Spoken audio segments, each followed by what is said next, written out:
Okay, everybody, Dr. Rakevich here, Vet Triage. We are going through this issue of JAVMA from June 15, 2015, a randomized controlled field trial of a novel trimethoprim-sulfadiazine oral suspension for treatment of Streptococcus equi subspecies zooepidemicus, infection of the lower respiratory tract in horses. So this is an antibiotic, and they're testing it on a bacterial infection of the lower respiratory tract in horses. This study comes out of the vet school in Iowa. The objective: to evaluate the effectiveness of a novel trimethoprim-sulfadiazine oral suspension for the treatment of naturally acquired Streptococcus equi subspecies zooepidemicus infection in horses. It's a randomized controlled field trial, 180 horses with this bacterial infection. So that's already a pretty good number in the veterinary space anyway, especially for a randomized controlled field trial. Procedures: the dose of the antibiotic was 24 milligrams per kilogram or 10.9 milligrams per pound twice daily for 10 days. That's the treatment group, and the placebo group received an equivalent volume of saline, 0.9% sodium chloride solution. Results: in the treatment group, 58% had a positive clinical response, and the placebo group, 15% had a positive clinical response. By day 5, 41% of the placebo group had been withdrawn from the study because of negative clinical response, compared with only 8.4% of the treatment group. By day 10, 46% of placebo withdrew, and treatment group 11%. There were a few adverse effects, no significant differences in fecal consistency scores between treatment and placebo. Conclusion: this is an effective treatment. Introduction: sulfonamides, including sulfamethazine, sulfamethoxazole, sulfadiazine, are some of the oldest antimicrobials available and are still used in equine practice. Sulfonamides inhibit folate synthesis by competitive antagonism of p-aminobenzoic acid, thus inhibiting bacterial DNA synthesis. To overcome antimicrobial resistance, sulfonamides are often used in combination with pyrimidine, in which case they are considered potentiated sulfonamides. Trimethoprim is a diaminopyrimidine that inhibits folate synthesis by binding dihydrofolate reductase, inhibiting the reduction of dihydrofolic acid to tetrahydrofolic acid. This step is downstream from the point of action of sulfonamides in the synthesis of folate, allowing the two antimicrobials to function synergistically. The combination of a sulfonamide with trimethoprim results in bactericidal activity with a lower minimal inhibitory concentration for each drug. There's two classes of drugs when you look at their action on bacteria. One is bactericidal, which is what the combination of these two products causes. Bactericidal means it kills bacteria, versus bacteriostatic, which doesn't kill bacteria, but it prevents them from replicating. Those are two different things. And there's pros and cons to both those scenarios. Potentiated sulfonamides are routinely used in equine practice because they have a broad spectrum of bactericidal activity. When administered at a dosage of 30 mg per kilogram or 13.6 milligrams per pound twice daily by mouth, therapeutic plasma concentrations are maintained. So plasma concentrations being maintained is important for any medication, including antibiotics.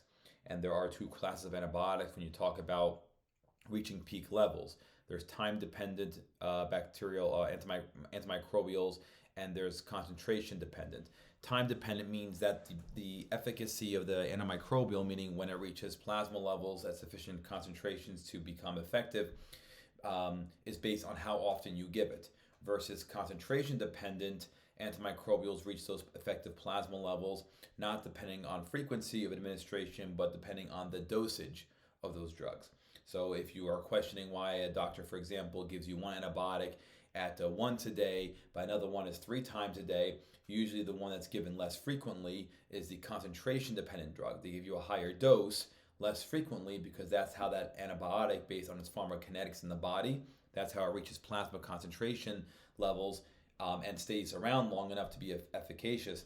The one that's given more frequently needs that because it reaches its peak levels and then drops. And so in order to get that level back up again, you have to give it more frequently to maintain those levels so that it becomes efficacious.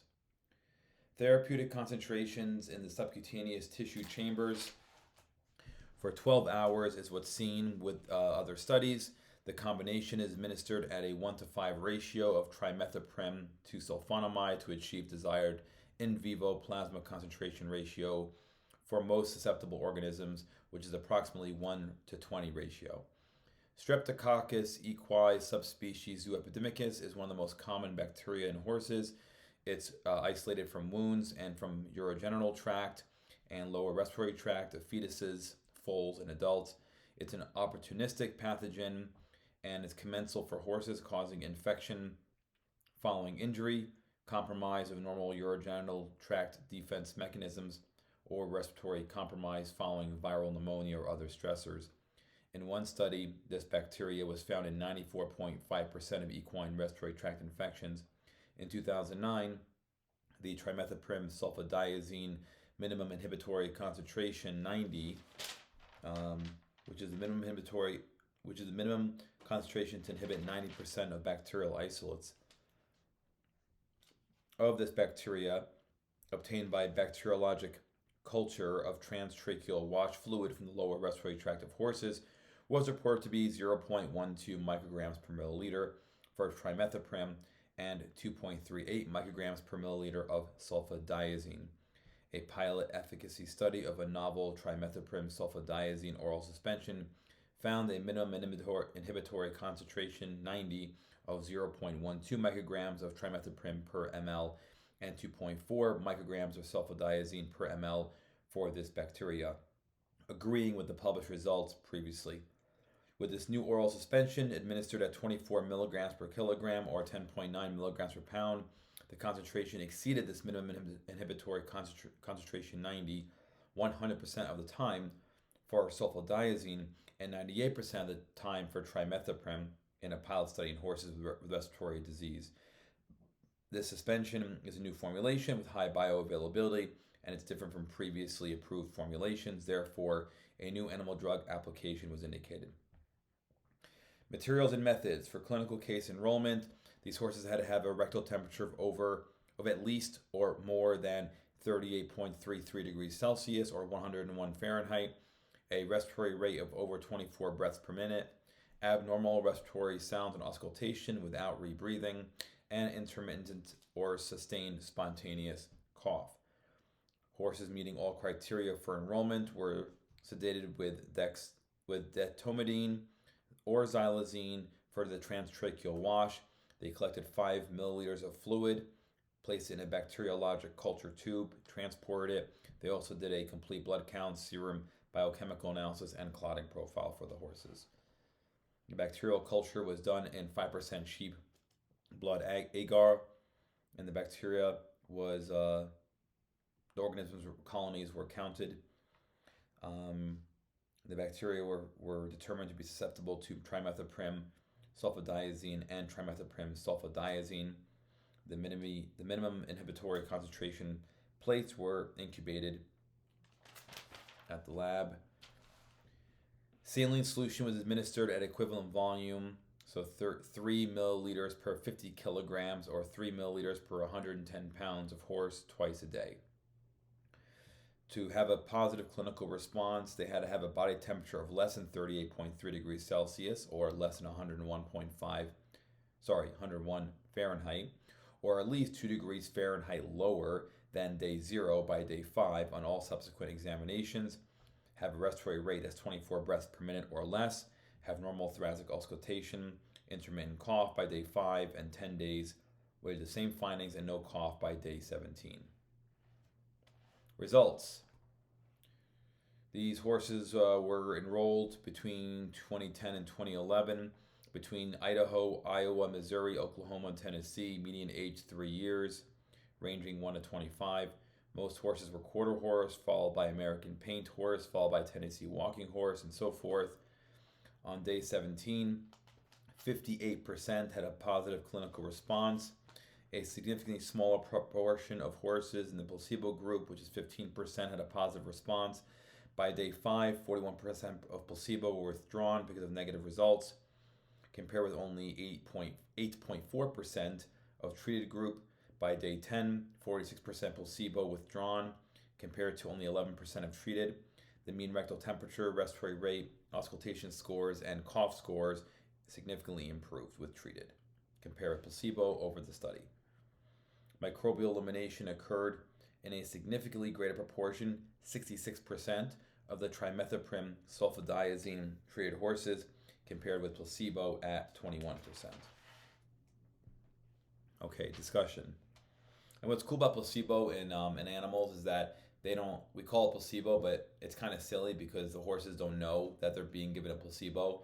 They don't know they're being given anything, and so they don't have a mental connection to thinking, oh, I'm taking something, and therefore I should improve, which is what placebo effect means. You're taking somebody, and so just by virtue of the fact that you are taking something, your mind thinks you should be improving, if that's your goal, and so an intervention that should not work might work, and so it's kind of silly with horses, but or with animals in general, because they don't know. Discussion.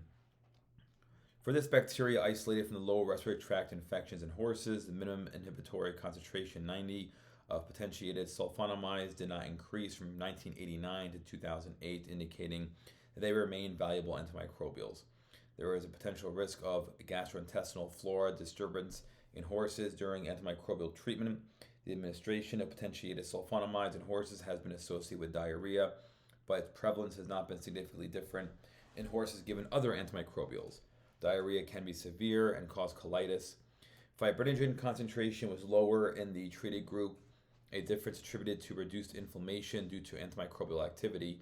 There was a small but significant decrease in prothrombin time in the treated horses due to normal biological variation versus any other reason. And there was no evidence that there was hemorrhage from the low prothrombin. Treatment with the potentiated sulfonamides has been associated with high potassium levels in humans. Significant changes in serum potassium concentrations in horses were not found in a prior study. Another study compared the pharmacokinetics of 3 oral formulations of trimethoprim-sulfadiazine dosed at 5 milligrams of trimethoprim per kilogram and 25 milligrams of sulfadiazine per kilogram. All formulations were given to horses from which food had been withheld. The mean plasma concentrations of trimethoprim and sulfadiazine peaked within 2 hours of giving the drug and then decreased steadily thereafter. Mean peak concentrations range from 1.31 to 1.72 micrograms per milliliter for trimethoprim and 12.1 to 15.4 micrograms per milliliter for sulfadiazine. Peak concentrations of both drugs were well above required antimicrobial activity against this bacteria. The half-life of trimethoprim was between 2 and 3 hours, and that of sulfadiazine was between 6.4 and 8.2 hours. So half-life means that when you reach a peak concentration of a medication in the blood, how much time passes between that concentration is cut down by 50%, and then how much time passes between that new concentration decreased by 50%, and so forth. And that's the half-life. A study found that the bioavailability of the oral suspension was not the same as the paste formulation. For sulfadiazine, the geometric mean of the peak plasma concentration for suspension was 176% that of the paste. In the pharmacokinetic study, the bioavailability was similar for all 3 different types: powder, paste, suspension. It does not appear that administration of oral potentiated sulfonamides is affected by feeding. 58% of horses in the study had a positive response, which is a significantly smaller proportion of horses for placebo, which is 15%. 32% that were given the saline solution improved, and 62% of horses given ceftiofur improved in another study. So this is great. I mean, the question is, why does a placebo have any positive effects? And it could be that just those horses. I mean, really, the only answer really could be that those horses that improved, it was irrelevant of the placebo. Is more of their immune system just fought it. So that's the explanation there. But That's a pretty good study, fairly solid as far as I'm concerned. So, all right, we'll see you guys in the next video. Oh, I guess for veterinarians, look into this formulation. It's not really new anymore. This study was in 2015, but you can look into this formulation, which has pretty good efficacy. And then for pet owners, for horse owners, similar idea there. TMS is a very common drug, and I know it's commonly used in equine practice anyway, especially from a study that's a few years old here. So, all right, we'll see you guys tomorrow. Take care.